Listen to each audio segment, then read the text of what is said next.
Sebelum kita memasuki kebaktian, marilah kita cermati panduan kebaktian online berikut ini. Pilihlah tempat atau ruang nyaman yang tenang dan terhindar dari hal-hal yang dapat mengganggu jalannya keikutsertaan beribadah.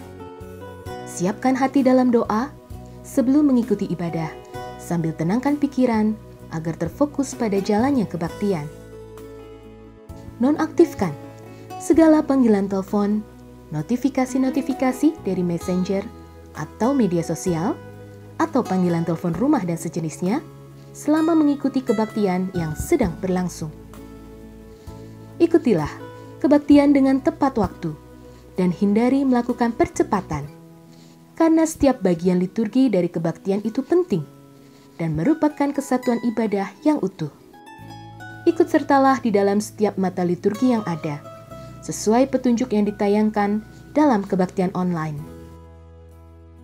Ajaklah keluarga dan rekan lain untuk bersama mengikuti ibadah online, dan bimbinglah anak-anak untuk mengikuti ibadah dengan tenang. Setelah kebaktian selesai, saudara bisa meneruskan ibadah bersama keluarga atau orang-orang dekat dengan mendiskusikan firman Allah yang telah diberitakan.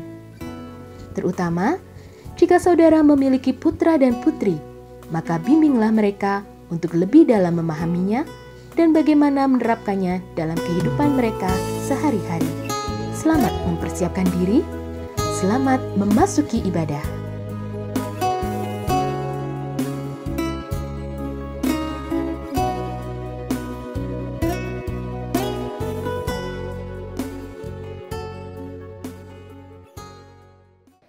Bapak, Ibu, Saudara, salam dalam kasih Tuhan Yesus. Selamat mengikuti kebaktian online GKI Kebonjati.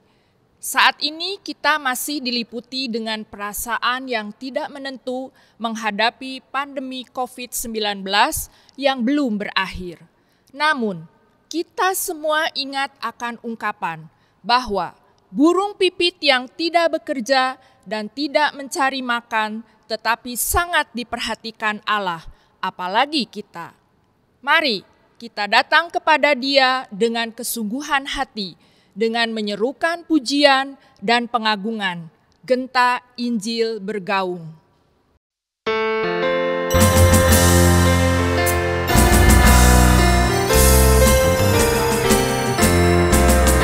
Genta Injil bergaung ke seluruh dunia, membawakan kabar selamat bagi umat manusia.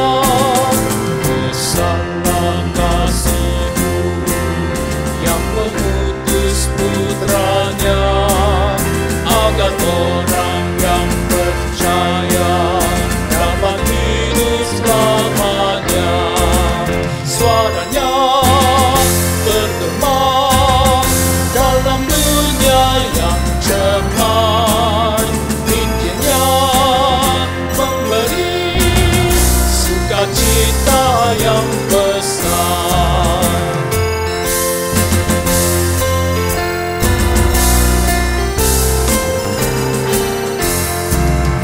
Genta Injil bergaung, peringatan terdengar. Barang siapa yang menolak dapat hukuman besar. Serahkan hidupmu pada Yesus Tuhanmu, jika kau tidak terlambat akan selamatlah tentu. Suaranya bergema dalam dunia yang cepat, Injilnya memberi sukacita yang besar.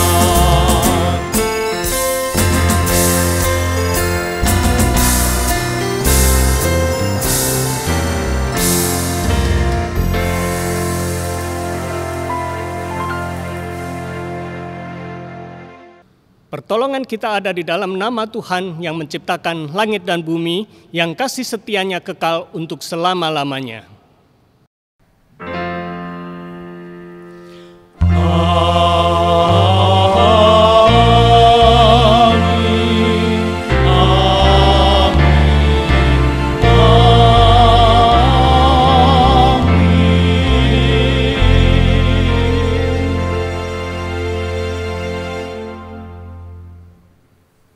kasih setia dan damai sejahtera dari Allah Bapa kita dan dari Tuhan Yesus Kristus menyertai saudara sekalian.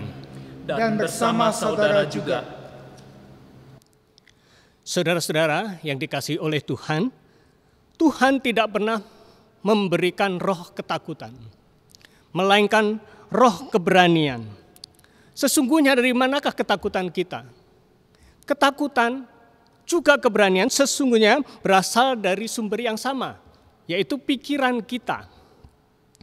Pikiran kita dikatakan seolah-olah merupakan medan pertempuran, tempat pergulatan antara baik, jahat, yang benar, yang salah, juga tempat pertempuran antara keberanian dan ketakutan kita. Ini juga terjadi bahkan ketika kita ingin menyatakan kebenaran Kristus di tengah dunia ini. Dan seringkali roh ketakutan yang lebih kuat. Karena itu, melalui tema hari ini yaitu tetap teguh menyatakan kebenaran Kristus, kita diajak untuk terus memenuhi panggilan iman kita, yaitu memberitakan kebenaran Kristus dengan berani, walaupun ada di tengah-tengah ancaman ataupun penolakan dunia.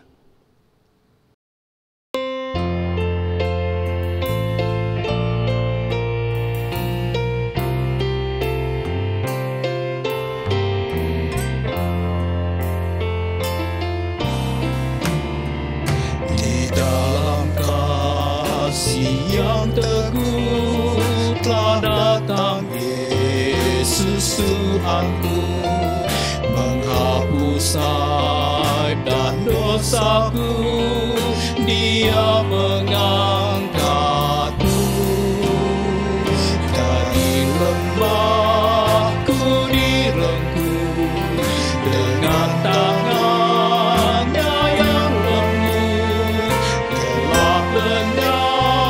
Terbitlah terang, oh syukurku diangkatnya.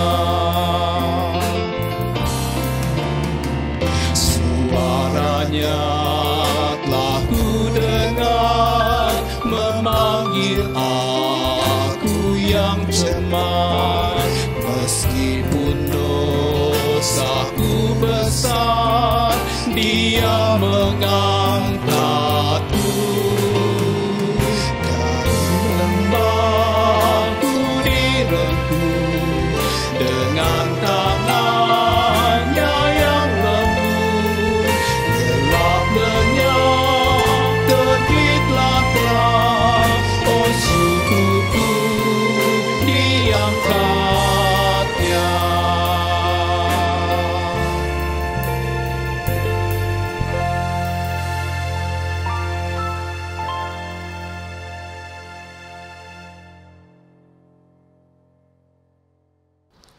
Saudara-saudara, marilah kita menguji dan menyelidiki diri kita sendiri, seperti yang dinyatakan oleh firman Tuhan dalam 2 Korintus 13 ayat 5. Ujilah dirimu sendiri, apakah kamu tetap tegak di dalam iman. Selidikilah dirimu, apakah kamu tidak yakin akan dirimu bahwa Kristus Yesus ada di dalam kamu? Sebab jika tidak demikian, kamu tidak tahan uji. Mari kita menaikkan doa pribadi kita.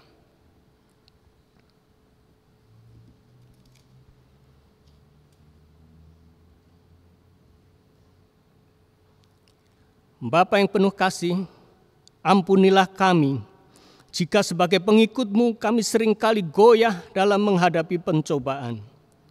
Iman kami terguncang karena penderitaan. Kami bimbang dalam pergumulan hidup kami. Bahkan tidak jarang kami bertanya, di manakah Engkau Tuhan? Ya Bapa, sebagian besar waktu kami pun kami pakai hanya untuk menyenangkan diri sendiri. Kami cenderung menghindari tantangan. Jika ada kesempatan untuk bersaksi, kami justru banyak menghindar. Kami tidak mau menderita bagi Engkau, walaupun Engkau telah menanggung derita bagi kami. Tolonglah kami ya Tuhan, agar kami memiliki keteguhan hati dalam menghadapi setiap persoalan hidup kami. Agar kami tidak mudah goyah dan terombang-ambingkan. Dalam nama Tuhan Yesus Kristus kami berdoa. Amin.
Marilah saudara-saudara, kita berdiri untuk mendengarkan berita anugerah dari Tuhan. Dengarlah berita anugerah menurut 1 Korintus 15 ayat 58. Karena itu saudara-saudaraku yang kekasih, berdirilah teguh, jangan goyah, dan giatlah selalu dalam pekerjaan Tuhan. Sebab kamu tahu bahwa dalam persekutuan dengan Tuhan, jerih payahmu tidak sia-sia. Demikianlah berita anugerah dari Tuhan. Syukur kepada Allah.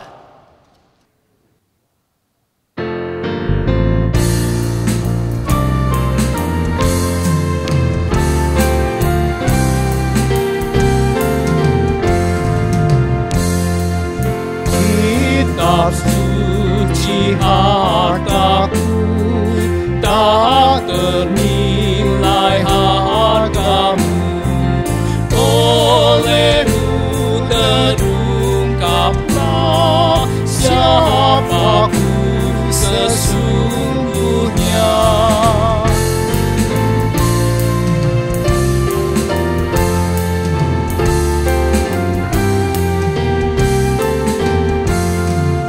Alkitab membimbingku pada juru selamatku dan membuatku sedar bila aku tak benar.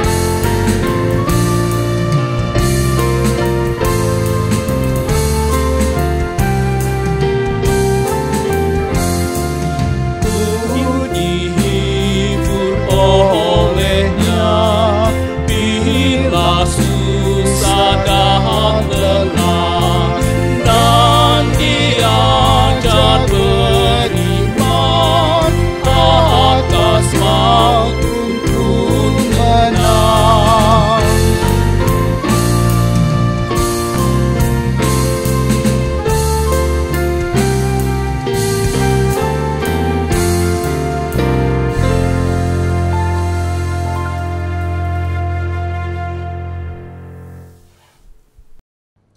Memasuki pelayanan firman hari ini, mari kita satu dalam doa. Bapa dalam surga, kami bersyukur di hari Minggu ini kami bisa berkumpul bersama keluarga. Kami mau mendengarkan firman Tuhan, kiranya sabdamu boleh menyapa setiap kami, agar kami menjadi pengikut Kristus yang tetap teguh di dalam menyatakan kebenaran Kristus. Di tengah kondisi dunia yang sering membingungkan kami, banyak sekali ajaran-ajaran yang membingungkan kami. Kiranya kami semua memiliki keteguhan hati, agar kami tetap memiliki satu sikap yang kuat dan tegas di dalam mempertahankan iman percaya kami dalam kehidupan. Terima kasih ya Tuhan, di dalam nama Tuhan kami Yesus Kristus kami berdoa. Amin. Bapak, Ibu, Saudara, bacaan pertama diambil dari Yeremia pasal 20 ayat 7-13. Engkau telah membujuk aku ya Tuhan, dan aku telah membiarkan diriku dibujuk. Engkau terlalu kuat bagiku, dan engkau menundukkan aku. Aku telah menjadi tertawaan sepanjang hari. Semuanya mereka mengolok-olokkan aku. Sebab setiap kali aku berbicara, terpaksa aku berteriak, terpaksa berseru, kelaliman, aniaya, sebab firman Tuhan telah menjadi cela dan cemooh bagiku sepanjang hari. Tetapi apabila aku berpikir, aku tidak mau mengingat dia dan tidak mau mengucapkan firman lagi demi namanya, maka dalam hatiku ada sesuatu yang seperti api yang menyala-nyala, terkurung dalam tulang-tulangku. Aku berlelah-lelah untuk menahannya, tetapi aku tidak sanggup. Aku telah mendengar bisikan banyak orang. Kegentaran datang dari segala jurusan. Adukanlah dia. Kita mau mengadukan dia. Sebab Semua orang sahabat karibku mengintai apakah aku tersandung jatuh. Barangkali ia membiarkan dirinya dibujuk, sehingga kita dapat mengalahkan dia dan dapat melakukan pembalasan kita terhadap dia. Tetapi Tuhan menyertai aku seperti pahlawan yang gagah. Sebab itu, orang-orang yang mengejar aku akan tersandung jatuh, dan mereka tidak dapat berbuat apa-apa. Mereka akan menjadi malu sekali, sebab mereka tidak berhasil. Suatu noda yang selama-lamanya tidak terlupakan. Ya Tuhan semesta alam, yang menguji orang benar, yang melihat batin dan hati, biarlah aku melihat pembalasan-Mu terhadap mereka, sebab kepadamulah kuserahkan perkaraku. Menyanyilah untuk Tuhan, pujilah Tuhan, sebab Ia telah melepaskan nyawa orang miskin dari tangan orang-orang yang berbuat jahat. Demikianlah sabda Tuhan. Syukur kepada Allah. Saudara-saudara, marilah kita menanggapi bacaan pertama dengan bersama-sama membacakan Mazmur 69 ayat 7-10, kemudian dilanjutkan ayat 16-18 secara berbalasan. Ayat 7. Janganlah mendapat malu oleh karena aku, orang-orang yang menantikan Engkau, ya Tuhan, Allah semesta alam. Janganlah kena noda oleh karena aku, orang-orang yang mencari Engkau, ya Allah Israel. Sebab oleh karena Engkaulah aku menanggung celah. Noda meliputi mukaku. Aku telah menjadi orang luar bagi saudara-saudaraku. Orang asing bagi anak-anak ibuku.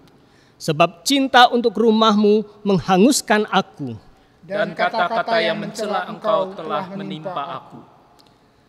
Kita lanjutkan ayat 16. Janganlah gelombang air menghanyutkan aku. Atau tubir menelan aku. Atau sumur menutup mulutnya di atasku. Jawablah aku ya Tuhan, sebab kasih setiamu baik. Berpalinglah kepadaku menurut rahmat-Mu yang besar. Janganlah sembunyikan wajah-Mu kepada hamba-Mu. Sebab aku tersesat, segeralah menjawab aku. Bacaan kedua diambil dari Roma pasal 6 ayat 1-11. Jika demikian, apakah yang hendak kita katakan? Bolehkah kita bertekun dalam dosa supaya semakin bertambah kasih karunia itu? Sekali-kali tidak. Bukankah kita telah mati bagi dosa? Bagaimanakah kita masih dapat hidup di dalamnya? Atau tidak tahukah kamu bahwa kita semua yang telah dibaptis dalam Kristus telah dibaptis oleh kematiannya? Dengan demikian, kita telah dikuburkan bersama-sama dengan Dia oleh baptisan dalam kematian, supaya sama seperti Kristus telah dibangkitkan dari antara orang mati oleh kemuliaan Bapa, demikian juga kita akan hidup dalam hidup yang baru. Sebab jika kita telah menjadi satu dengan apa yang sama dengan kematiannya, kita juga akan menjadi satu dengan apa yang sama dengan kebangkitannya. Karena kita tahu bahwa manusia lama kita telah turut disalibkan, supaya tubuh dosa kita hilang kuasanya, agar jangan kita menghambakan diri lagi kepada dosa. Sebab siapa yang telah mati, ia telah bebas dari dosa. Jadi, jika kita telah mati dengan Kristus, kita percaya bahwa kita akan hidup juga dengan Dia.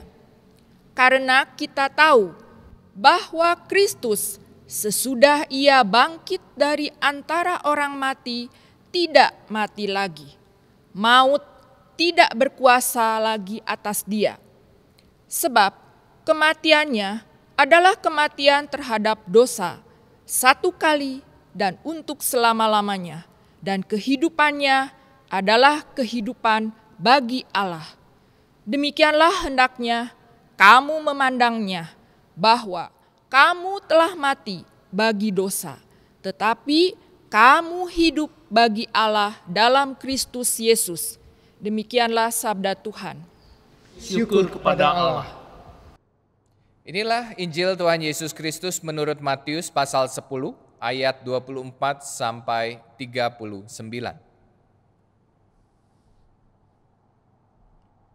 Seorang murid tidak lebih daripada gurunya, atau seorang hamba daripada tuannya. Cukuplah bagi seorang murid jika ia menjadi sama seperti gurunya, dan bagi seorang hamba jika ia menjadi sama seperti tuannya. Jika tuan rumah disebut Beelzebul, apalagi seisi rumahnya. Jadi janganlah kamu takut terhadap mereka, karena tidak ada sesuatu pun yang tertutup yang tidak akan dibuka, dan tidak ada sesuatu pun yang tersembunyi yang tidak akan diketahui. Apa yang kukatakan kepadamu dalam gelap, katakanlah itu dalam terang. Dan apa yang dibisikkan ke telingamu, beritakanlah itu dari atas atap rumah. Dan janganlah kamu takut kepada mereka yang dapat membunuh tubuh, tetapi yang tidak berkuasa membunuh jiwa. Takutlah terutama kepada Dia yang berkuasa membinasakan baik jiwa maupun tubuh di dalam neraka. Bukankah burung pipit dijual 2 ekor seduit? Namun seekor pun daripadanya tidak akan jatuh ke bumi di luar kehendak Bapamu.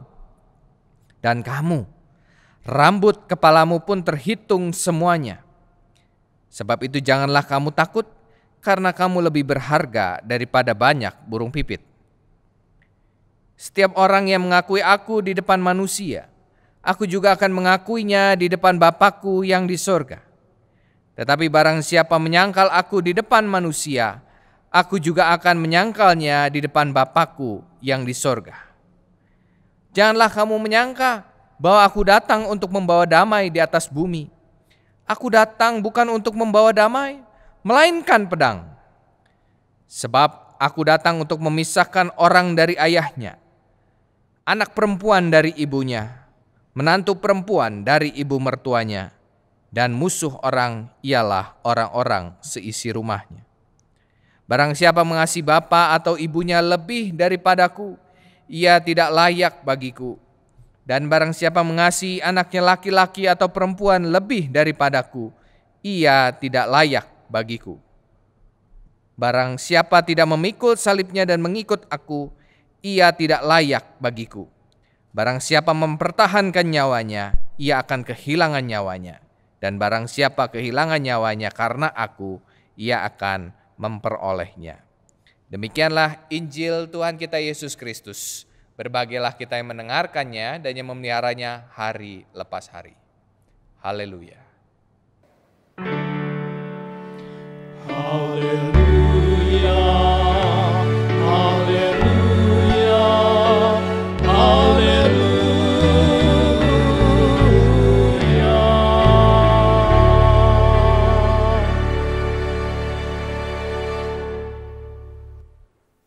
Menjadi seorang martir, itulah konsekuensi menjadi pengikut Kristus. Siapkah kita? Saudara-saudara, menjadi martir atau mengalami penganiayaan dan siksaan dimulai dari zaman Stefanus, seorang diaken, seorang pengikut Kristus yang mati dirajam.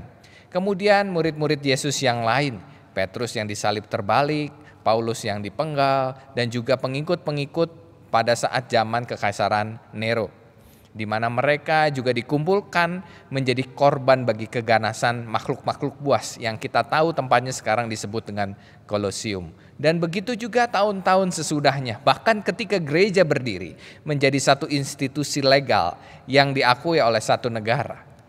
Bahkan gereja sendiri menjadi aktor di mana menindas sesamanya. Buat orang-orang yang ingin merombak atau mempertahankan satu kebenaran.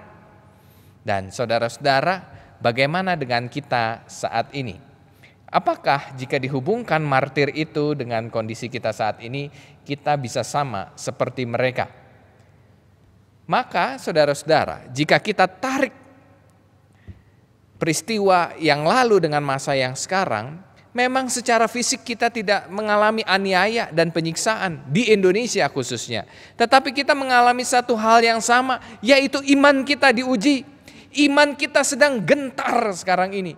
Ketika 1 bulan kita menghadapi PSBB, oke, itu masih gak apa-apa. 2 bulan kita mulai merenung, lalu kita mulai merasa was-was. Bulan ketiga kita mulai berteriak, Tuhan mau sampai kapan ini terjadi? Saudara-saudara, tetap teguh di dalam menyatakan kebenaran Kristus. Bukan bicara soal bagaimana kita menghadapi penganiayaan.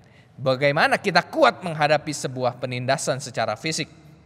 Tetapi bagaimana iman kita tetap teguh di dalam persoalan demi persoalan yang kita hadapi.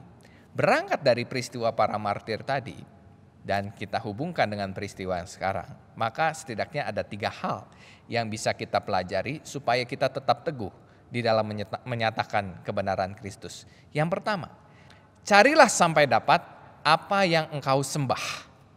Carilah dengan seksama sampai kamu dapat mengenai apa yang kamu sembah, bukan apa yang kamu dapat ketika kamu sembah, tetapi siapa yang engkau sembah. Maka di dalam Injil Matius yang kita baca hari ini, Bapak, Ibu, dan saudara-saudaraku sekalian, Tuhan Yesus menjelaskan 3 hal kepada para murid. Yang pertama, ketika engkau menjadi pengikut Kristus, ingat, posisi murid ada di bawah guru. Posisi hamba ada di bawah tuannya. Posisi pengikut ada di bawah Tuhan. Maka ketika seseorang menjadi pengikut Kristus, dia harus sadar diri, siapa yang dia sembah itu tuannya, bukan hambanya. Kenapa banyak orang menjadi galau? Kenapa banyak orang menjadi gampang goyang? Yaitu ketika tidak memposisikan diri sebagai hamba, tidak memposisikan diri sebagai murid, tetapi memposisikan diri sebagai tuan atas Tuhan. Ketika dalam hidupnya dia mengatur Tuhan, ketika dia mengucapkan doa, dia meminta segala sesuatunya supaya Tuhan cepat kabulkan permintaanku. Seakan-akan Tuhan itu hamba atau jongos yang mengerjakan segala permintaan kita. Maka tidak heran saudara-saudara, ketika apa yang dia minta tidak dipenuhi oleh Tuhan, maka dia menjadi bimbang. Kembali lagi, posisi Tuhan adalah yang di atas. Ketika kita mengetahui dan melidiki dengan lebih seksama siapa Tuhan dalam hidup kita, maka kita menyadari posisi kita. Dan Tuhan itu adalah Tuhan yang berdaulat atas jiwa dan tubuh. Tuhan Yesus berkata kepada muridnya, jangan takut kepada mereka yang mampu membunuh tubuh, tetapi tidak memusnahkan jiwa. Tapi takutlah kepada Tuhan yang mampu memusnahkan jiwa dan tubuh di dalam neraka. Kalau kita punya kesadaran bahwa Tuhan kita itu Tuhan yang berkuasa, maka kita memiliki satu ketegaran di dalam hidup. Yang kedua di dalam Injil Matius juga, Tuhan adalah yang memelihara, tetapi pemeliharaan Tuhan bukan seperti yang engkau bayangkan. Tuhan memperumpamakan seekor burung pipit yang dijual 2 harganya seduit.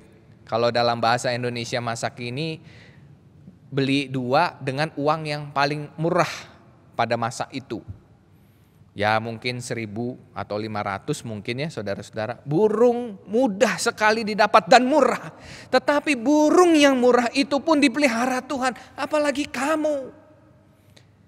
Jadi jangan khawatir akan apapun juga. Sehelai rambut pun tidak akan luput dari perhitungannya. Artinya saudara-saudara, Tuhan kita ini Tuhan yang memelihara dan menjaga. Tetapi yang ketiga Tuhan Yesus ingin mengatakan, walaupun aku memelihara kamu, Tuhan tidak kompromi dengan ketidaksetiaan. Tuhan tidak kompromi dengan orang-orang yang hanya mengutamakan dirinya sendiri, kedagingannya sendiri untuk memenuhi segala keinginannya. Tuhan tidak kompromi dengan orang yang mengandalkan atau mempertimbangkan orang lain ketika dia mau mengikut Kristus. Maka saudara-saudara, yang ingin disampaikan oleh Tuhan Yesus kepada para muridnya adalah Tuhan mau kita setia. Tuhan mau kita menyadari bahwa ketika kita mengandalkan Dia, ketika kita mengakui Dia di setiap langkah kita, Dia akan mengakui kita di hadapan Bapa. Oleh karena itu saudara-saudara, ketika kita cari sampai dapat tentang siapa yang kita sembah, maka sebenarnya kita menyadari diri kita ini bukan siapa-siapa. Kita dipelihara dan kita dilindungi, walaupun ada penindasan, walaupun ada penyiksaan, tetapi ketika kita sadar siapa kita, maka sesungguhnya kita akan tahu bagaimana kita memposisikan diri. Yang kedua adalah carilah kebenaran Kristus dengan caramu sendiri, bukan dengan cara orang lain. Tahun 2015 ada survei tentang berapa banyak pemeluk agama di dunia. Dan yang masih sama seperti tahun-tahun sebelumnya adalah agama Kristen menempati posisi pertama sebagai agama yang dipeluk paling banyak di dunia, yaitu sebanyak 2,3 miliar. Banyak sekali. Tetapi kenapa 2,3 miliar ini tidak begitu berdampak bagi keseluruhan hidup banyak orang di dunia ini? Anggap saja satu orang berdampak kepada satu orang yang lain. Pasti saudara-saudara, semua dunia ini menjadi Kristen. Kira-kira kenapa? Kira-kira kenapa 2,3 miliar orang ini justru tidak menjadi saluran berkat buat orang lain? Maka pertanyaan ini bisa dijawab kira-kira karena 3 hal. Yang pertama, orang yang menjadi pengikut Kristus bukan karena pilihannya sendiri, tetapi karena warisan orang tua. Berapa banyak saudara-saudara orang menjadi Kristen bukan karena dia memilih sendiri imannya, tetapi karena dilahirkan demikian. Keturunan demi keturunan, kualitas demi kualitas akan terkikis. Kenapa? Karena orang yang pertama kali mengakui atau mengikuti Kristus memiliki satu komitmen yang tinggi, lalu anaknya mulai mungkin memiliki komitmen yang sama, lalu turun, akhirnya terkikislah kualitasnya. Dan itu yang terjadi sekarang. Yang kedua, mungkin karena orang yang menjadi pengikut Kristus karena motivasi yang salah. Mengikut Kristus karena melihat media-media sosial menggambarkan begitu hebatnya menjadi orang Kristen, betapa enaknya hidup jadi orang Kristen. Ikut Kristus akan dilindungi dari segala apapun. Jadi pengikut Kristus punya banyak hal, mobil bisa beli, ya tinggal minta, Tuhan akan memberi dan lain sebagainya. Kok enak sekali ya. Tidak melakukan banyak meditasi, tidak melakukan banyak ritual keagamaan, kok bisa masuk surga, kok kayaknya enak sekali. Saudara-saudara, orang dengan motivasi yang seperti ini akan menimbulkan gejolak atau jadi batu sandungan bagi orang-orang yang tidak mengenal Tuhan. Lalu yang ketiga, ada orang yang menjadi Kristus karena hanya metode-metode yang ada terkungkung dengan hal-hal teknis, tidak mengakar kepada kehidupan pribadinya. Natalan datang, perjamuan kudus datang, Pentakosta datang, acara-acara yang lain datang, tetapi sekedar ritual. Sekedar apa yang nampak, tetapi tidak sungguh keluar dari hati yang paling dalam. Nah, saudara-saudara, ketika orang mencari Tuhan dengan cara orang lain, ya begini hasilnya. Kekristenan menjadi tumpul, secara kuantitas boleh banyak, tetapi secara kualitas menjadi berkurang atau minim. Maka saudara-saudara, perlu kita hayati bahwa mencari Tuhan itu caranya berbeda-beda. Ada orang yang mencari Tuhan dengan cara menolong orang lain. Ada orang yang mencari Tuhan dengan cara berkebaktian yang sungguh-sungguh. Ada orang yang mencari Tuhan juga dengan bermeditasi, melakukan puasa, melakukan doa semalam suntuk. Ada juga saudara-saudara orang yang menemukan Tuhan dengan berpikir secara filosofis yang rumit-rumit. Setiap orang caranya beda-beda. Ada juga yang ketika mau berjumpa dengan Tuhan, dia harus mengalami satu kepenuhan lah, gitulah. Anggaplah dia harus bernyanyi, berbait-bait terlebih dahulu, baru dia bisa menemukan Tuhan. Ada yang seperti itu, tetapi tidak ada satu metode yang sama bagi setiap orang. Setiap orang punya caranya sendiri. Tetapi ketika orang itu sudah menemukan caranya, maka tidak ada satu hal pun yang akan menggoncangkan dia. Akhir-akhir ini kalau Bapak Ibu, saudara-saudara lagi punya waktu buka-buka YouTube, pasti menemukan ada film-film tentang orang yang berpindah agama. Ada orang yang pindah dari Kristen ke agama lain atau dari agama lain pindah ke Kristen. Apa yang biasanya terjadi? Yang biasanya terjadi adalah orang-orang tersebut menjelek-jelekan agama yang sebelumnya. Kenapa? Karena mereka waktu di agama sebelumnya tidak belajar sungguh-sungguh, tidak mencari dengan sungguh-sungguh di agama yang baru. Dia sambil ngumpet-ngumpet, dia baca secara serius, dia teliti. Akhirnya dia terpincut, akhirnya dia tertarik dengan agama yang baru itu. Ya jelas saudara-saudara, agama yang baru itu lebih baik daripada agamanya yang lama karena dia cari sendiri. Maka sebagai orang yang percaya sejak lahir, menjadi penting bagi kita untuk mencari Tuhan dengan cara kita sendiri dan dengan tekun. Yang ketiga adalah ketika kita sudah mencari Tuhan dan mendapatkannya, jagalah diri kita, jangan sampai ternoda oleh dosa. Ketika engkau sudah menemukannya, jangan lupa untuk memelihara terus kehidupanmu di dalam kekudusan. Karena ada dua ancaman yang Tuhan Yesus sampaikan kepada para murid. Yang pertama, ancaman dari Beelzebul. Beelzebul ini adalah sebutan bagi setan yang menggoda manusia untuk menjauhi Tuhan. Caranya begitu licik, begitu cerdik, mulus, dan bahkan juga diplomatis. Sama seperti ular yang menggoda Hawa. Dia bilang, Hawa, buah ini tidak akan membuat engkau mati, tetapi menjadi sama seperti Allah. Bapak Ibu yang terkasih dalam Tuhan Yesus Kristus, betapa sulit ketika ada pemikiran-pemikiran dari dalam yang menggoda kita untuk meniadakan sebuah kebenaran. Kebenaran itu bukan sesuatu yang gampang bisa kita temukan. Kalau Bapak Ibu, saudara-saudara nonton cerita detektif atau baca, maka kebenaran itu akan ditemukan melalui fakta.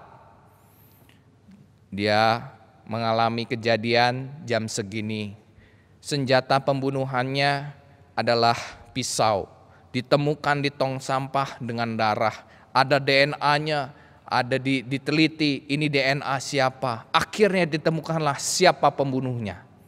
Fakta membuktikan satu kebenaran. Tetapi yang saya ingin garis bawahi, tidak semua fakta itu benar. Tidak semua fakta itu kebenaran. Contohnya, politik itu dipenuhi oleh orang-orang yang korup.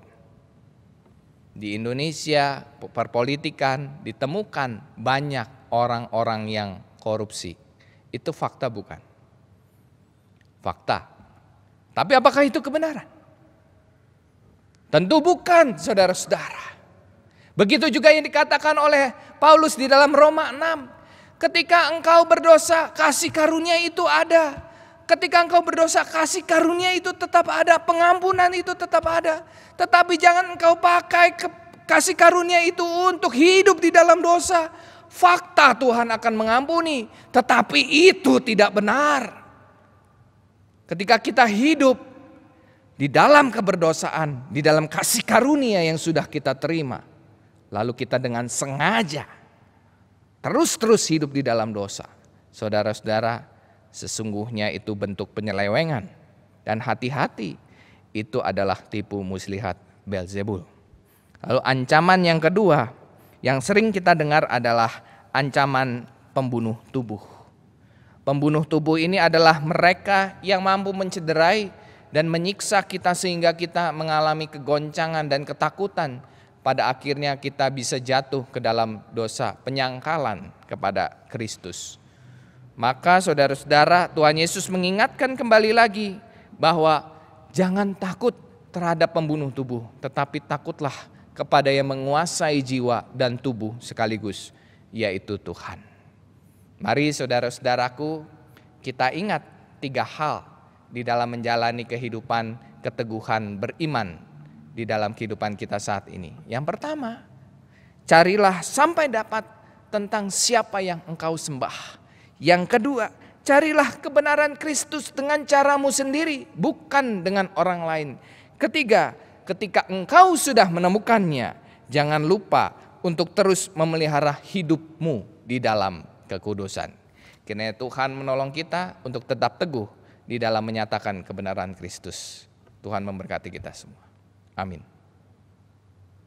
Bapak, Ibu, Saudara, marilah kita bersama dengan umat Allah di masa lalu, masa kini, dan masa yang akan datang, kita mengikrarkan pengakuan iman rasuli. Demikian, Aku percaya kepada Allah, Bapa yang Maha Kuasa, Khalik langit dan bumi, dan kepada Yesus Kristus, anaknya yang tunggal Tuhan kita, yang dikandung dari Roh Kudus, lahir dari anak darah Maria, yang menderita sengsara di bawah pemerintahan Pontius Pilatus, disalibkan, mati dan dikuburkan, turun ke dalam kerajaan maut. Pada hari ketiga, bangkit pula dari antara orang mati, naik ke surga, duduk di sebelah kanan Allah, Bapa yang Maha Kuasa, dan dari sana Ia akan datang untuk menghakimi orang yang hidup dan yang mati. Aku percaya kepada Roh Kudus, gereja yang kudus dan am, persekutuan orang kudus, pengampunan dosa, kebangkitan orang mati, dan hidup yang kekal. Amin. Sebelum memasuki doa syafaat, ada hal yang ingin saya sampaikan kepada Bapak, Ibu, dan saudara-saudara sekalian.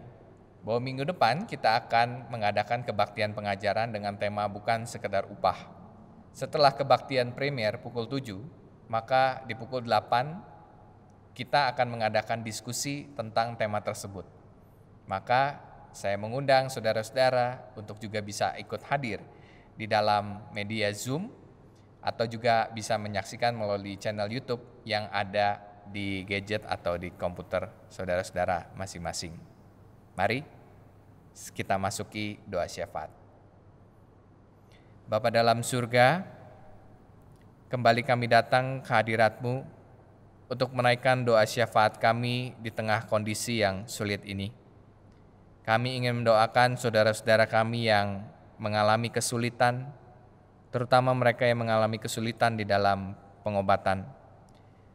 Mereka menjadi begitu sulit untuk menjalani pengobatan rutin yang harus mereka jalani sebelum COVID ini. Kiranya Tuhan memberikan mereka jalan keluar dan juga perlindungan ketika mereka harus mendatangi rumah sakit yang mereka datangi. Kami juga berdoa untuk mereka yang kesulitan secara ekonomi, baik mereka yang mengalami pemotongan gaji dari tempat kerja mereka, bahkan mereka yang mengalami pemutusan hubungan kerja. Tentu tidak mudah untuk mencari pekerjaan di masa-masa seperti ini. Tuhan, tolonglah mereka yang berseru, yang meminta tolong kepadamu. Kiranya Tuhan memberikan solusi kepada mereka, agar mereka dapat menemukan jalan keluar. Ya Tuhan, kami pun ingin mendoakan untuk setiap elemen masyarakat yang sedang mempersiapkan diri memasuki tatanan new normal atau adaptasi kebiasaan baru. Kami meminta supaya setiap elemen ini dapat mempersiapkan dengan baik segala sesuatunya, supaya cepat atau lambat mereka dapat beradaptasi dengan hal-hal yang belum pernah mereka hadapi sebelumnya. Begitu juga dengan gerejamu ini Tuhan, GKI Kebonjati.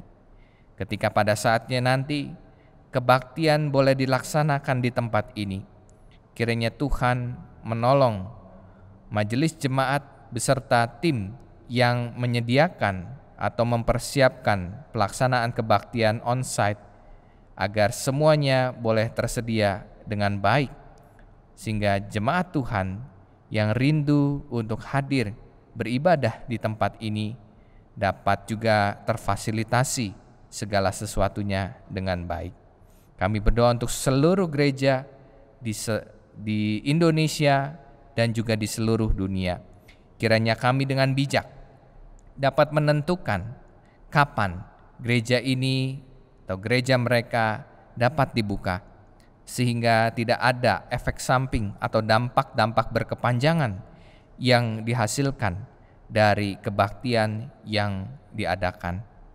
Kami pun berdoa untuk pemerintah kami, ya Tuhan, agar mereka dengan sikap yang bijaksana dapat menentukan strategi-strategi atau langkah-langkah yang tepat untuk beradaptasi dengan hal yang baru, dan juga para pemimpin kami dapat bersikap dengan tegas terhadap satu atau dua orang yang sengaja mengganggu stabilitas politik dan keamanan di Indonesia. Kami memohon supaya presiden kami juga diberikan hikmat agar dapat menentukan satu sikap yang paling baik untuk juga dapat menggerakkan roda perekonomian masyarakat, tetapi sekaligus tidak mengabaikan hal-hal yang berhubungan dengan kesehatan. Terima kasih ya Tuhan. Inilah doa syafaat kami, hanya di dalam nama Tuhan kami Yesus Kristus kami berdoa. Amin. Bapak, Ibu, Saudara, marilah kita nyatakan rasa syukur kita kepada Tuhan dengan menghayati pengajaran firman yang disampaikan dalam 1 Tesalonika pasal 5 ayat 16-18. Bersukacitalah senantiasa, tetaplah berdoa, mengucap syukurlah dalam segala hal, sebab itulah yang dikehendaki Allah di dalam Kristus Yesus bagi kamu. Bagi Bapak, Ibu, Saudara, dapat memberikan persembahan syukur tahunan dengan melakukan transfer ke rekening BCA GKI Kebonjati Bandung dengan menambahkan angka nominal 5 di belakang nilai transfer yang diberikan. Dan bagi saudara-saudara yang hendak memberikan persembahan mingguan dapat memberikannya melalui transfer maupun melalui QR Code seperti yang tertera di layar.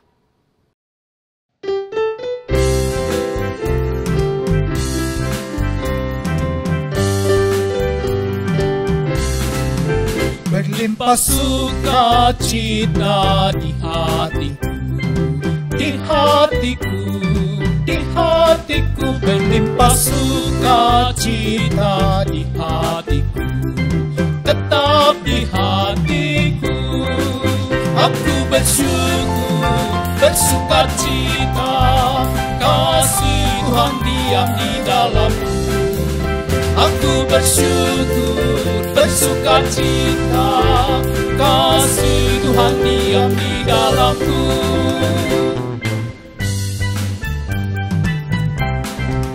Damai sejahtera melampaui akal di hatiku, di hatiku, di hatiku. Damai sejahtera melampaui akal di hatiku, tetap di hatiku.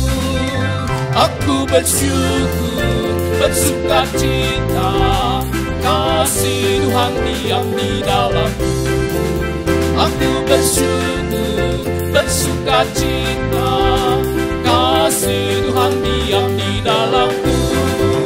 Aku bersyukur, bersukacita, kasih Tuhan diam di dalamku. Aku bersyukur, bersukacita, kasih Tuhan diam di dalamku. Kasih Tuhan diam di dalamku.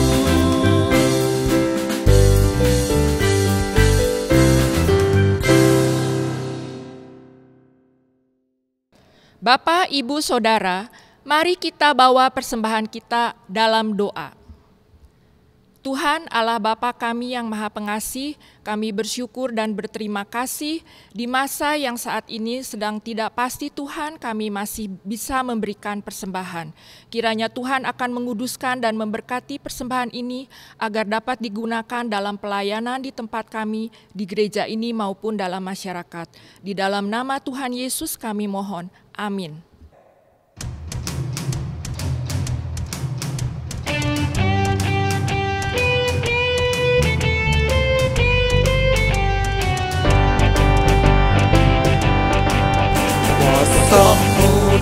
Nama-Mu lah hendak kami sebat.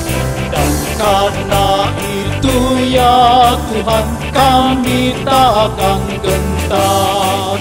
Bagaikan padi seringkan, mestilah usul dipandang, supaya tumbuh dan segar di panas surya membengkak. Berbuahlah, tuaian pun besar.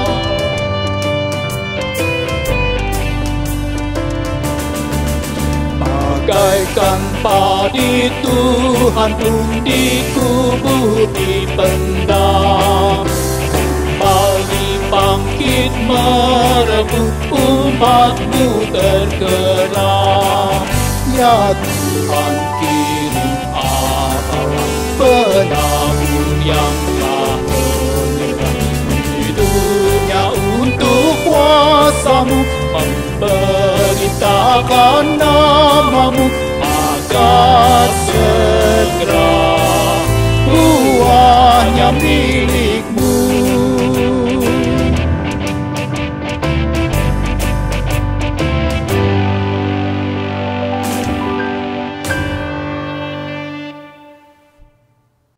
Mari kita terima pengutusan kita. Arahkanlah hatimu kepada Tuhan. Kami mengarahkan hati kami kepada Tuhan. Jadilah saksi Kristus. Syukur kepada Allah, Terpujilah Tuhan. kini dan selamanya. Kini pergilah dan terimalah berkat dari Tuhan. Tuhan memberkati engkau dan melindungi engkau. Tuhan menyinari engkau dengan wajah-Nya dan memberi engkau kasih karunia. Tuhan menghadapkan wajah-Nya kepadamu dan memberi engkau damai sejahtera dari sekarang ini sampai selama-lamanya. Haleluya.